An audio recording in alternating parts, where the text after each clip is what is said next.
Good evening, brothers. It is time for my favorite hour of the night. Bane reads literary classics. And the one we're leading tonight with my favorite henchman, J.D. the Queer. Hello! Indeed. We will be reading Winnie's Curiosity by Dirtywizardwhores. Sounds like it will be quite titillating. And so our story begins with Winnie's fantasy. Christopher Robin was walking by when Winnie caught a glimpse of his pant leg. He had never had a sexual fantasy before this. But he couldn't stop thinking about Christopher Robin. He was a young boy, and so was Winnie. Winnie actually was asexual, but he had something that might have resembled a vagina. It was an opening of sorts. Not one quite knew what, but he knew Christopher Robin could feel it. "Excuse me," said Winnie shyly to Christopher. Christopher turned around and looked at Winnie strangely. Then he got a certain twinkle in his eye and he started pitching his tent. "You can call me Christopher Throbbin," he said, and before Winnie knew it, his mysterious hole was given a purpose. Winnie walked away from the scene with a smile on his face and love juice dripping from his posterior.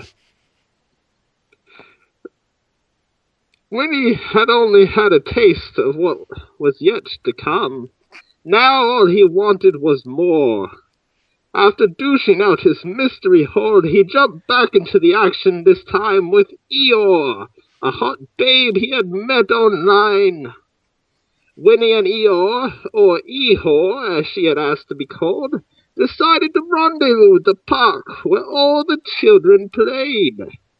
Eeyore turned out to just be a fat, lonely male donkey who was trying to find a friend online. Winnie could not give the slightest shit. He took it. He strapped on and gave it, and took Eeyore home, tied him up, and locked him in the closet for future pleasure. Winnie was on a rampage. He made Tigger bigger and made Owl howl. After enough practice, Winnie could even fit Piglet, or Biglet as he preferred to be called, up his mystery hole where he proceeded to live for the next 3 weeks until Pooh douched him out with all the other fluids he had acquired from his escapades. Winnie became infamous for his licentiousness and his mystery hole.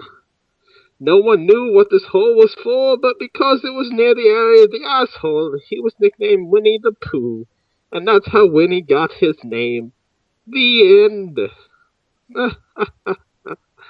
Oh, you crazy bastards.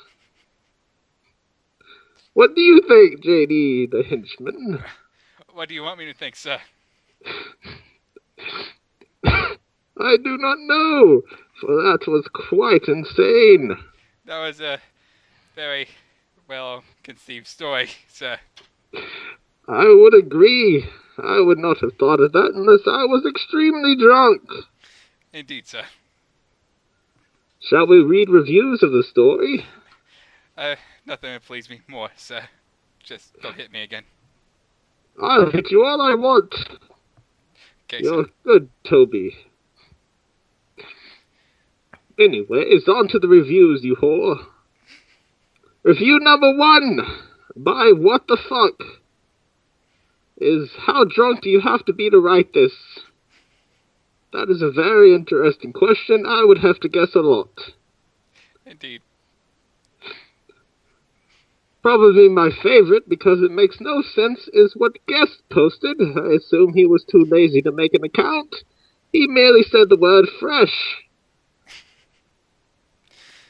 Maybe it meant like a garden carrot or something like that, sir. I do not know. I require more information. Yes, sir. We'll get on into it immediately, sir. And right you will.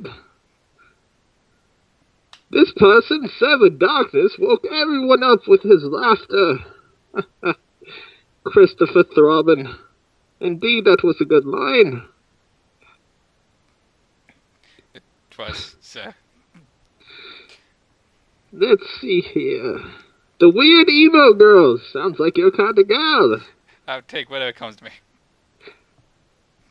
It's not much these days, is it? Not much, sir.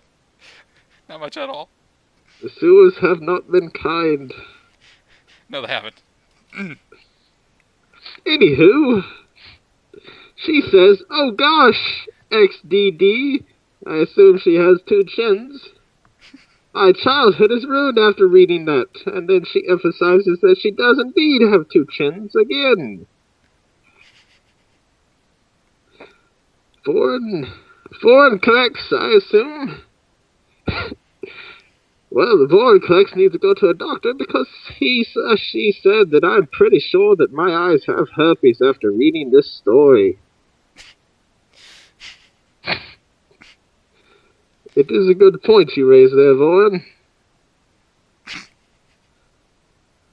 Lady Imzabel also raises a good point by saying that she did in fact die on the inside just a little bit, and that her childhood just got gang raped.